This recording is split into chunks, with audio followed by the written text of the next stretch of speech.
지금부터 11월 22일 점심 정규 방송을 시작하겠습니다.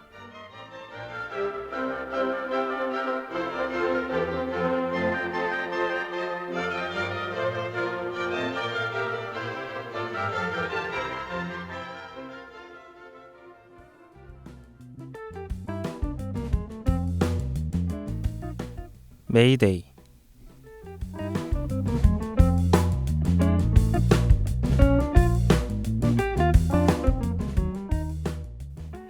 안녕하세요.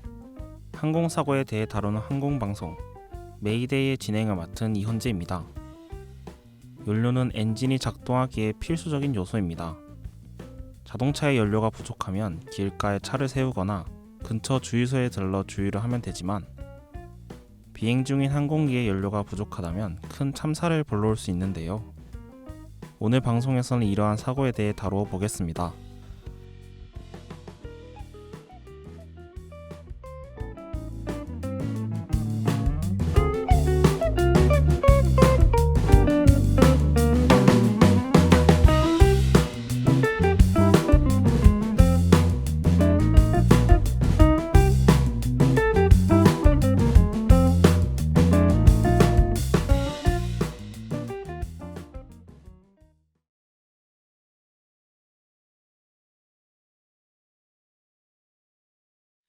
아직도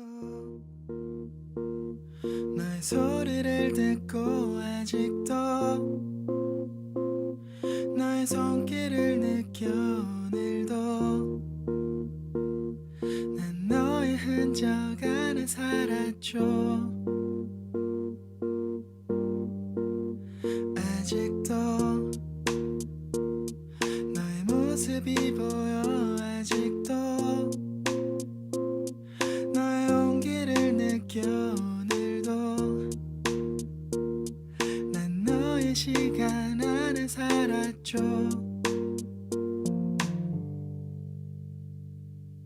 길을 지나는 어떤 낯선 이의 모습 속에도 바람을 타고 쓸쓸히 춤추는 저 낙엽 위에도 뺨을 스치는 어느 저녁의 그 공기 속에도 내가 보고 듣고 느끼는 모든 것에 네가 있어. 그래 어떤가요 그댄, 어떤가요 그댄.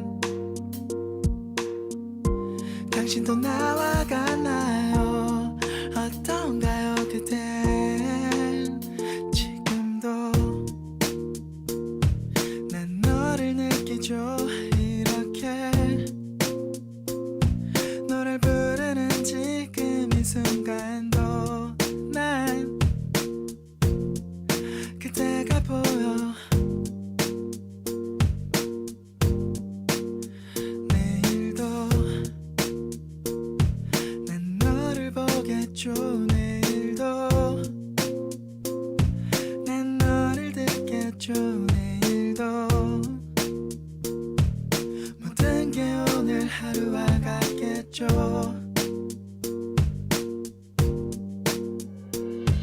길을 지나는 어떤 낯선 이의 모습 속에도 바람을 타고 쓸쓸히 춤추는 저 낙엽 위에도 뺨을 스치는 어느 저녁의 그 공기 속에도 내가 보고 듣고 느끼는 모든 것에 네가 있어. 그래 어떤가요 그댄, 어떤가요 그댄. 당신도 나와 같나요? 어떤가요 그댄. 길가에 덩그러니 놓여진 저 의자 위에도 물을 마시려 무심코 집어든 유리잔 안에도 나를 바라보기 위해 마주한 그 거울 속에도 귓가에 살며시 내려앉은 음악 속에도 네가 있어. 어떡하죠 이젠, 어떡하죠 이젠. 그대는 지웠을 텐데 어떡하죠 이제. 우리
사고 브리핑.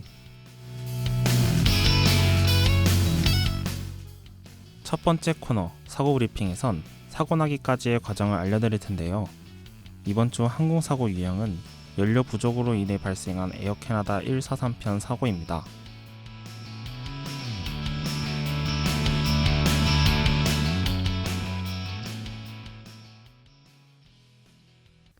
(1983년 7월 23일) 당시 최신 기종이었던 에어캐나다 소속의 보잉 767 여객기가 캐나다 몬트리올 국제공항을 출발하여 에드먼턴 국제공항을 향해 이륙하였습니다. 이륙 후 에어캐나다 143편은 온타리오주 레드레이크를 지나며 4만 1000피트 상공을 비행하고 있었습니다. 그러는 중에 갑자기 기체 경보장치가 경고음을 4번 내며 왼쪽 엔진의 연료 공급에 이상이 생겼다는 경보를 내보내기 시작하였습니다. 기장은 연료 펌프가 고장났다고 판단하여 연료 펌프의 스위치를 내렸습니다. 기체 컴퓨터는 연료량이 충분하다고 표시했지만 잘못된 값이었습니다. 다시 한번 4회 경고음이 발생한 후 기장은 긴급 착륙을 결정하였습니다. 그 후 왼쪽 엔진이 정지하고 오른쪽 엔진만 가동하는 상태로 기체는 하강하기 시작하였습니다.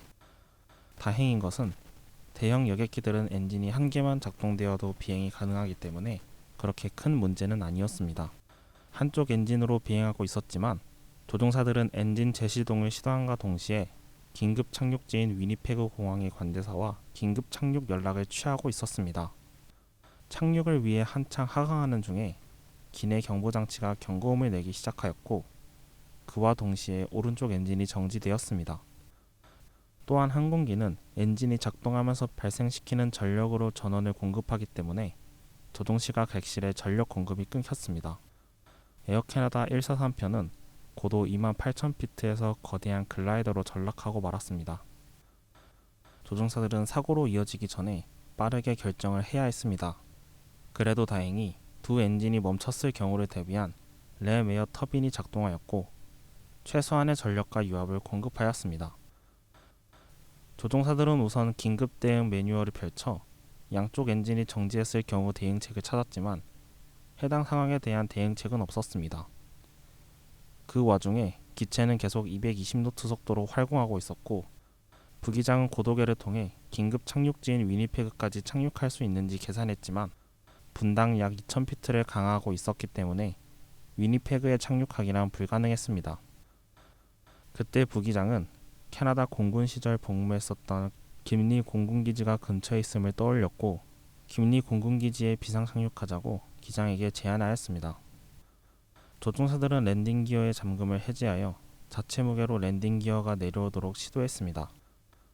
하지만 랜딩 기어가 내려오면서 공기 저항이 증가하였고 그로 인해 속도가 줄어들자 램에어 터빈의 효율이 떨어져 기체 조작이 더 어려워졌습니다. 게다가 김리 공군기지에 착륙하기에는 고도가 너무 높았습니다. 다행히도 기장은 평소 글라이더 조종이 취미였기 때문에 동력이 없는 항공기를 글라이더 조작법을 응용하여 고도를 낮추는 조작을 시도하였고 활공하며 고도를 낮추기 시작하였습니다. 조종사들은 온 힘을 다하여 활주로와 비행기를 정렬시켰고 다행히 땅에 착륙시킬 수 있었습니다. 이때 랜딩 기어 타이어 2개가 터져나갔고 노즈 기어는 고정이 되지 않았기 때문에 기스 부분은 땅에 닿은 채 그대로 활주로 위를 달리다 활주로 끝 수백 피트 거리에서 겨우 정지했습니다. 승객과 승무원을 포함한 69명은 모두 생존하였고 기체도 2주간의 수리를 마치고 다시 정상 비행을 할 수 있었습니다.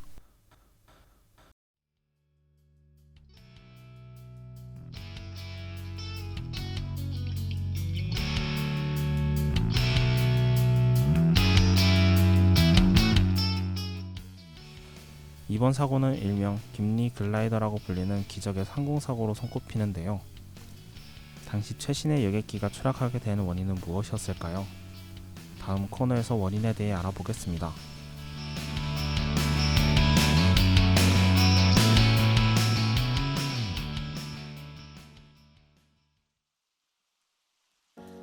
어느새 빗물이 내 발목에 고이고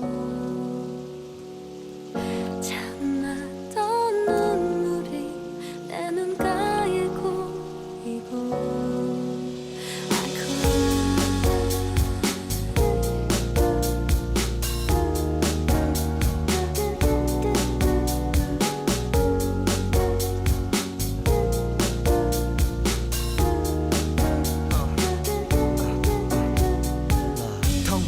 시계소리 지금과 입 맞추는 비의 소리 오랜만에 입은 콧 주머니 속에 반지 손틈새 스며드는 메모리 며칠 만에 나서 보는 밤의 서울 고인 빗물은 작은 거울 그 속에 난 비틀거리며 아프니까 그대 없이 난 한쪽 다리가 짧은 의자 둘이서 쓰긴 작았던 우산 차가운 세상에 섬 같았던 우산 이제 너무 크고 어색해 그대 곁에 늘 젖어있던 왼쪽 어깨 기억의 무게에 고개 숙여보니 벌어진 듯 풀어진 내 신발끈 허나 곁엔 오직 비와 바람 잠시라도 우산을 들어줄 사람 And I cry 어느새 빗물이 내 발목에 고이고 참았던 눈물이 내 눈가에 고이고 I cry 그대는 내 머리 위에 웃어 어깨 위에 차가운 비 내리는 밤 내 곁에 그대가 습관이 돼버린 나 그대 없이는 안 돼요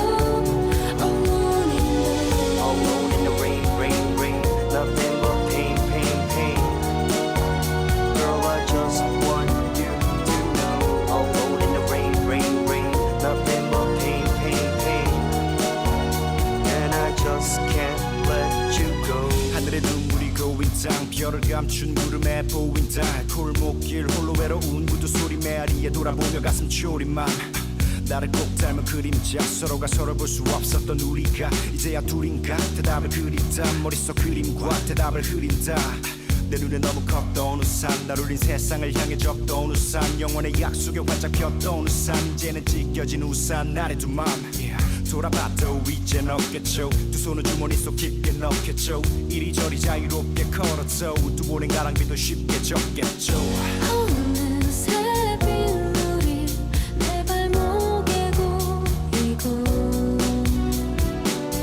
참았던 눈물이 내 눈가에 고이고 I cry 그대는 내 머리 위에 웃어 어깨 위에 차가운 비 내리는 밤 내 곁에 그대가 습관이 돼버린 나 그대 없이는 안 돼요 난 열어놨어 내 맘의 문을 그댄 내 머리 위에 우산 그대의 그림자는 나의 그늘 그댄 내 머리 위에 우산 난 열어놨어 내 맘의 문을 그대 내 머리 위에 우산 그대의 그림자는 나의 그늘 그대 내 머리 위에 우산 나의 곁에 그대가 없기에 내 창밖에 우산을 들고 기다리던 그대 I cry 그대는 내 머리 위에 웃어 어깨 위에 차가운 비 내리는 밤 내 곁에 그대가 습관이 돼버린 나 그대 없이는 안 돼요 I need you back in my life 그대는 내 머리 위에 웃어 어깨 위에 차가운 비 내리는 밤 내 곁에 그대가 없는 반쪽의 세상 그대 없이는 안 돼요 Forever in the rain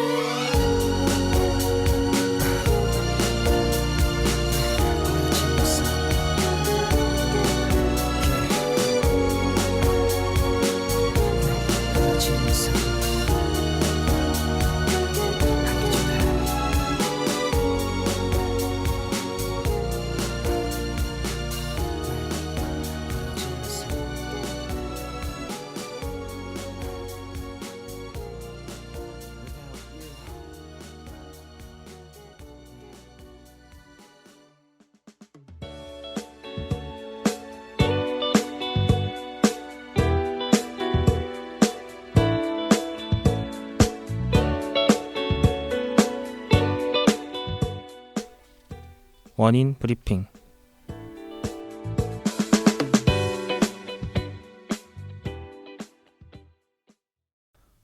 이번 사고는 사고 유형에서 알 수 있듯이 연료 부족이 원인이었는데요. 이륙 전 철저한 점검 절차를 거치는 항공기에서 어떻게 이런 일이 발생했을까요? 그 이유는 바로 정비사의 실수 때문이었습니다. 보잉 767 여객기는 연료 탑재 정보 시스템을 통해 급유를 하는데 당시 기체 시스템은 제대로 작동하지 않았습니다. 대신 연료 계측봉으로 직접 측정하여 급유를 맞췄는데 여기서 문제가 발생합니다. 몬트리올에서 에드먼턴까지 가는 연료량을 계산하던 중 파운드 단위와 SI 단위를 헷갈린 것입니다. 당시 에어 캐나다는 파운드법에서 SI 단위로 전환하는 중이었고 해당 기체는 에어 캐나다 최초의 SI 단위 사용 기체였습니다. 당시 비행이 필요한 총 연료량은 22,300kg이었는데 몬트리올에서 급유하는 시점에서 비행기에 남은 연료량은 7,682리터였습니다. 만약 연료가 순수한 물이라면 1리터가 1kg지만 물이 아니라 기름이므로 리터와 킬로그램 단위로 환산할 필요가 있었습니다. 기름 1리터의 무게가 약 0.803kg이므로 필요한 추가 급유량을 계산해보면 2088리터를 급유받아야 했었지만 파운드 기준으로 계산해버린 탓에 4916리터만 급유받게 되었습니다. 원래 있었던 연료와 합치면 12598리터만 있었고 하필 그때 자동적으로 연료량을 산출해주던 연료 탑재 정보 시스템이 작동하지 않았기 때문에 기체 컴퓨터에 원래 있어야 했던 연료량인 22,300kg을 수동으로 입력했으나 실제 연료량은 입력된 수치의 45%에 불과하였습니다. 지상 작업 요원은 숫자가 이상하다고 생각하여 3번이나 다시 계산했지만 끝내 잘못을 찾아내지 못하였고 비행기는 그대로 이륙하고 만 것입니다.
지금까지 들으신 메이데이, 제작 및 진행의 이헌재, 기술의 이종윤이었습니다. 감사합니다.